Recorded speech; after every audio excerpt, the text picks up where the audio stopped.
자, 정부가 서울 구동산 시장을 잡겠다면서 새로운 규칙을 딱 들고 나왔습니다. 역대급이라는 말이 나올 정도로 정말 강력한 대책인데요. 그래서 오늘은요, 이 새로운 규칙들이 시장과 우리 삶에 어떤 변화를 가져올지 그 핵심만 콕콕 짚어보겠습니다. 일단 가장 근본적인 질문부터 시작해볼까요? 아니, 좀 잠잠해지는가 싶더니 서울 부동산 시장 대체 왜 다시 이렇게 들썩이는 걸까요? 바로 이 질문에 정부가 왜 칼을 들었는지 그 이유가 담겨 있습니다. 사실 정부가 가만히 있을 수가 없었던 이유, 그건 너무나도 명확해요. 이 그래프 좀 보세요. 최근 몇 달 사이에 서울 아파트 값이 가파르게 치솟았잖아요. 누가 봐도 이건 좀 심상치 않다, 과열되고 있다, 이런 신호였던 거죠. 그리고 이 숫자 53.2%, 이거 정말 주목해야 합니다. 이게 무슨 말이냐면 한때 규제 지역에서 집 사는 사람 둘 중 하나는 전세 끼고 사는 소위 갭 투자였다는 거예요. 그러니까 정부가 투기 수요부터 잡아야겠다, 이렇게 마음먹은 결정적인 이유가 바로 여기에 있었던 겁니다. 자, 그래서 오늘은 이 네 가지 순서대로 한번 쭉 훑어볼게요. 문제가 뭔지, 그래서 해결책은 뭔지, 이게 우리한테 어떤 영향을 미치고 앞으로 어떻게 될 건지 하나씩 차근차근 따라오시죠. 네, 첫 번째 순서, 문제 진단입니다. 정부는 도대체 왜 하필 지금 이렇게 강력한 카드를 꺼내든 걸까요? 시장을 어떻게 보고 있는지 한번 들여다보죠. 정부가 진단한 원인은 크게 세 가지로 요약할 수 있습니다. 첫째, 금리가 2%대까지 떨어져서 돈 빌리기가 너무 쉬워졌고, 둘째, 시중에 돈이 너무 많이 풀렸다는 거죠. 이걸 과잉 유동성이라고 하고요. 마지막으로 앞으로 아파트 공급이 부족할 거라는 불안한 마음.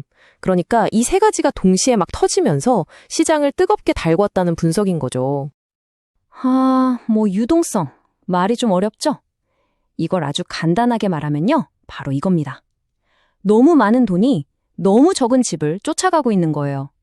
지금 시장 상황을 가장 명쾌하게 설명해주는 말이죠. 정부가 얼마나 이 상황을 심각하게 보는지 공식 발표 문구를 보면 딱 느껴져요. 시장의 불안이 서민의 주거 안정을 위협하고 있다. 이건 그냥 집값이 좀 오르는 수준이 아니다. 아예 서민들의 주거 안정 자체를 위협하는 심각한 문제다. 이렇게 딱 규정을 해버린 거죠. 자, 그럼 이렇게 진단을 내렸으니 처방전이 나와야겠죠? 정부가 내놓은 해법, 5대 핵심 대책을 한번 뜯어보겠습니다. 정부의 계획을 보니까요, 이렇게 5가지 방향에서 동시에 접근하고 있어요.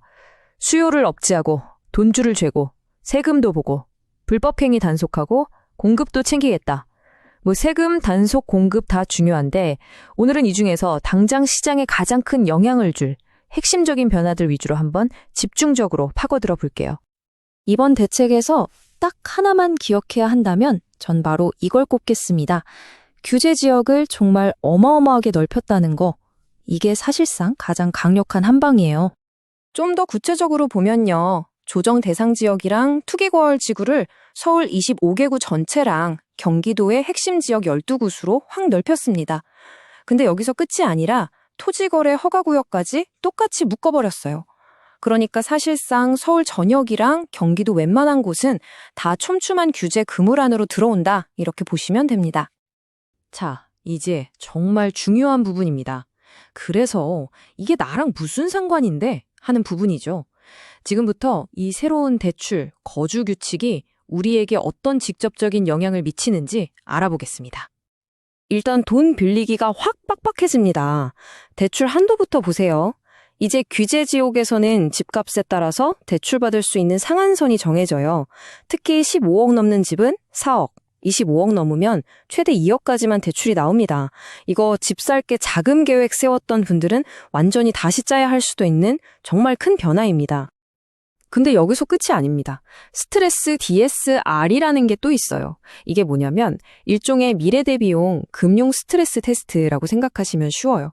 지금 당장 금리가 낮아도 나중에 금리가 오르면 이 사람 괜찮을까? 이걸 미리 테스트해서 대출 한도를 더 깐깐하게 보는 거죠. 그런데 문제는 앞으로 이 스트레스 테스트의 강도가 2배로 세진다는 겁니다. 기존에는 1.5% 금리가 오를 걸 가정했는데 이제는 3%가 올라도 버틸 수 있는지를 보겠다는 거예요.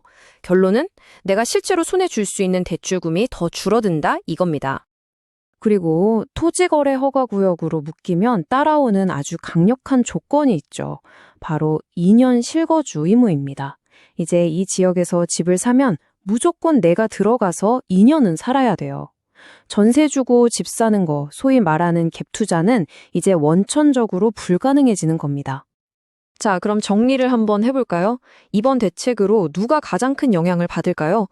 일단 다주택자분들, 규제 지역에서 추가로 집 사려고 대출받는 건 사실상 불가능해졌다고 보시면 되고요.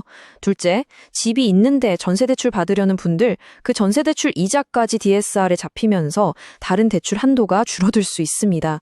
그리고 마지막으로 사실 이건 한두 사람의 얘기가 아니라 집을 사려는 거의 모든 분들의 대출 가능 금액이 이전보다 줄어들게 된다는 점입니다.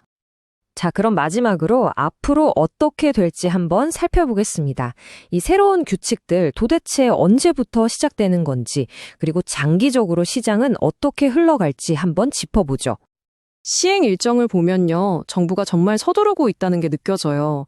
규제 지역 지정이랑 대출 한도 줄이는 건 10월 16일, 실거주 의무는 20일, 전세대출 DSR 반영은 29일, 거의 발표하자마자 바로 시행에 들어가는 건데 그만큼 시장을 빨리 안정시키겠다는 의지가 굉장히 강하다고 볼 수 있겠죠. 단순히 돈줄만 죄는 게 아닙니다. 시장을 어지럽히는 행위에 대한 단속도 훨씬 강해져요. 특히 일부러 비싸게 신고했다가 슬쩍 취소해서 호가만 올려놓는 거 있잖아요. 이런 가격 띄우기는 이제 경찰 수사까지 들어가는 등 아주 강력하게 대응하겠다고 합니다. 정말 정부가 쓸 수 있는 카드는 거의 다 꺼내든 것 같습니다. 수요, 금융, 단속까지 이렇게 전방위적으로 압박하는데 과연 이 강력한 처방전이 펄펄 끓는 서울의 부동산 시장을 진정시킬 수 있을까요? 이제는 시장이 대답할 차례입니다.